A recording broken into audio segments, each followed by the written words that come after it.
Medieval 1000 Years of Dark Ages, Part 1. C drive medieval vico.exe. Volume in drive C is ms-dos vico dir formatting preality.txt. Init medieval sequence.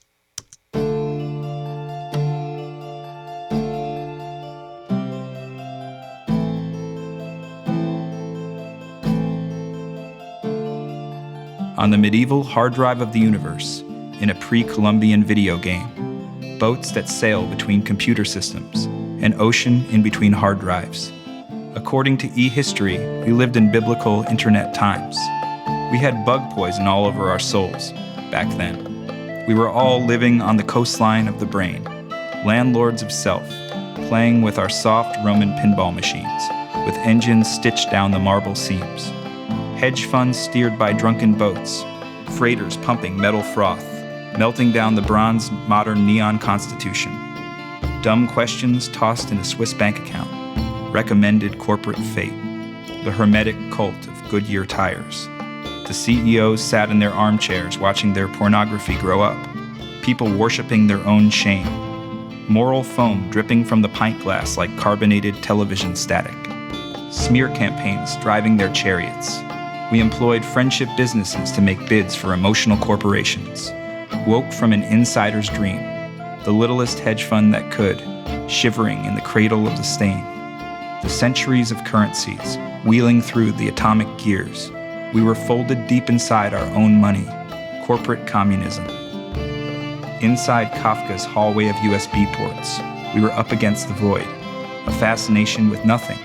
Humankind afflicted with a narcissistic dissociative idolatry disorder. Selfie lances, people adopting pseudo-behaviors and pseudo-manners, those who learn their morality from the internet. Be on your best behavior, dear choir boy. We've been asleep at the wheel of this wrong Ferrari of capitalism. Our governments have become tame as sheep, and the world seemed fine, a kingdom of cybernetic hamsters clicking on YouTube drip. A juice squeezed from a bushel of web links, into a gilded polychrome documentary about walnut wood, into a stained glass sitcom about stained glass sitcoms, where the Coca-Cola tasted fresher, where the bubblegum was more pink and the hamburgers were shinier. Vesuvius. C drive Vesuvius hack autorun.exe. Nothing lasts. Impermanence of the kinetic gospels, the first great burning of the internet.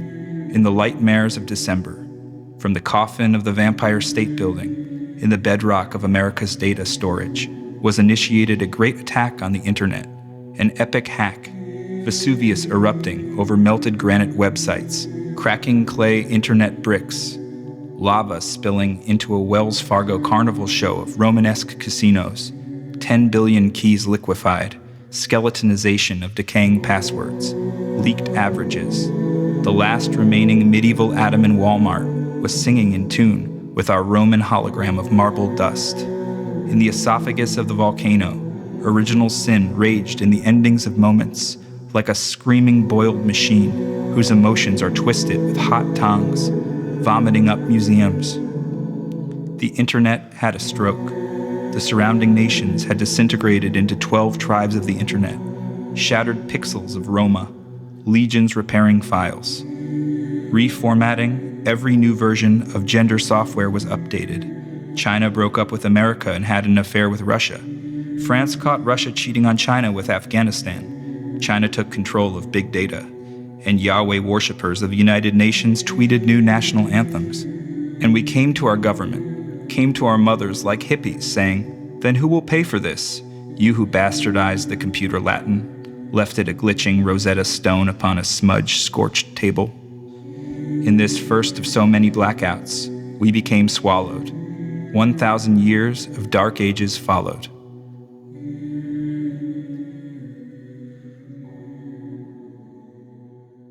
Barbarians. Hymns of the Eastern Dark Web spoke of the emergence of a new religion from the surrounding tribes, the Silk Road of pagan fame.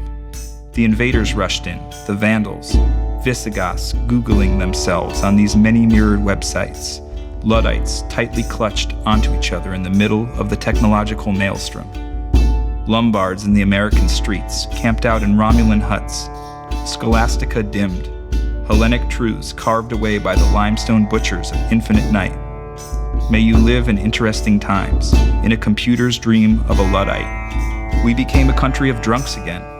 IBM Watsons slurring our MP3s in Latin, Maryland dystopioid crisis, Marijuana pain clinics, crippled dollars. Our souls blunt like Neolithic pottery. And the wine that year tasted of internet death. Who needs bell-bottoms in a world like this? The town crier announces the fake accounts of the day. Spam dialers swarm their phones like locusts. Inside the crumbling mead halls with memory foam chairs, medieval businessmen eat sawdust bread, drinking swill mashed up from the innkeeper's entrails. We hear the buzz of those who speak the Roman English and those who don't. Ravers eat computerized snacks out of anti-static pouches, whilst canvassing for an Easels for Measles NGO. And anti-static lovers who can't generate sexual electricity waltz with trolls and imps. The Medieval Actors Guild are rehearsing their rhetoric for an audience of donkeys, mares, oxen, and cattle. We all learn to tread carefully, no intersection of gods.